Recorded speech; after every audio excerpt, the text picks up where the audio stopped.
আসসালামু আলাইকুম বন্ধুরা। দোয়েল অ্যাগ্রো বা ইঞ্জিনিয়ার আব্দুল সালাম ভাইয়ের ভিডিও যারা নিয়মিত দেখেন তারা এই পরিবারটিকে নিজেদের পরিবারের মতোই ভালোবাসেন। কিন্তু সময়ের নিয়মে এই চ্যানেলের অনেক পরিচিত এবং প্রিয় মুখ আজ আমাদের মাঝে আর নেই, কিংবা তাদের আর এই চ্যানেলে দেখা যায় না। আজ এমনই কিছু চেনা মানুষকে আমরা স্মরণ করব যাদের অভাব দর্শকরা সব সময় অনুভব করেন। প্রথমেই যার কথা বলতে হয় সে হলো আমাদের সবার প্রিয় মারুফা। যারা সালাম ভাইয়ের পুরাতন ফলোয়ার তারা নিশ্চয়ই মারুফাকে চেনেন। মরণ ব্যাধি ক্যান্সারে আক্রান্ত হয়ে সে আমাদের ছেড়ে চলে যায়।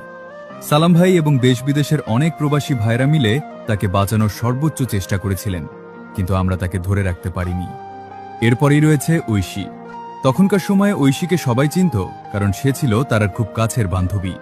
একবার সে চিকিৎসা নিয়ে সুস্থ হয়েও ফিরে এসেছিল, কিন্তু শেষ রক্ষা আর হয়নি। ক্যান্সারের কাছে হেরে ঐশীও আজ ওপারে। একইভাবে এই তালিকায় আছেন সুজন ভাই। তিনিও ক্যান্সারে আক্রান্ত হয়ে মারা যান। নিয়তির কি নির্মম পরিহাস, এই তিনটি ক্যান্সারের রোগীর একজনকেও আমরা আর স্বাভাবিক জীবনে ফিরিয়ে আনতে পারিনি। এরপরে আছেন আমাদের সবার প্রিয় মিলনী কাকি। বয়সজনিত কারণে এবং অসুস্থতায় তিনি মারা যান। অত্যন্ত সহজ সরল এই মানুষটি মূলত মাছ বিক্রি করে জীবন চালাতেন। তার সেই অমায়িক সরলতা সালাম ভাই, শম্পা আপু এবং আমাদের মতো লাখো দর্শকের মন কেড়ে নিয়েছিল। তাকে আর কখনোই দোয়েল অ্যাগ্রোর আঙিনায় দেখা যাবে না। আপনারা অনেকেই জানেন এখন আর তারা এবং তালিমকে এই চ্যানেলে দেখা যায় না।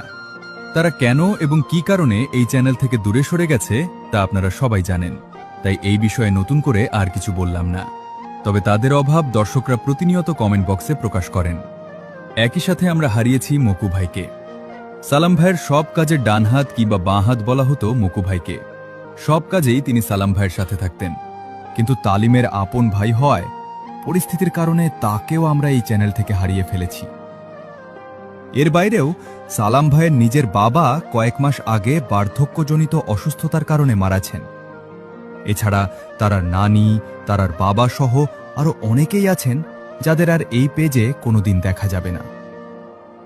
আজকের এই ভিডিওটি বানানোর উদ্দেশ্য একটাই, যারা আমাদের ছেড়ে চিরতরে দুনিয়া থেকে চলে গেছেন তাদের জন্য আপনাদের কাছে দোয়া চাওয়া।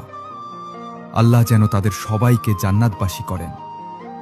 এদের মধ্যে কারো সম্পর্কে যদি আপনারা বিস্তারিত জানতে চান তবে কমেন্টে জানাবেন। সবাই ভালো থাকুন। আল্লাহ হাফেজ।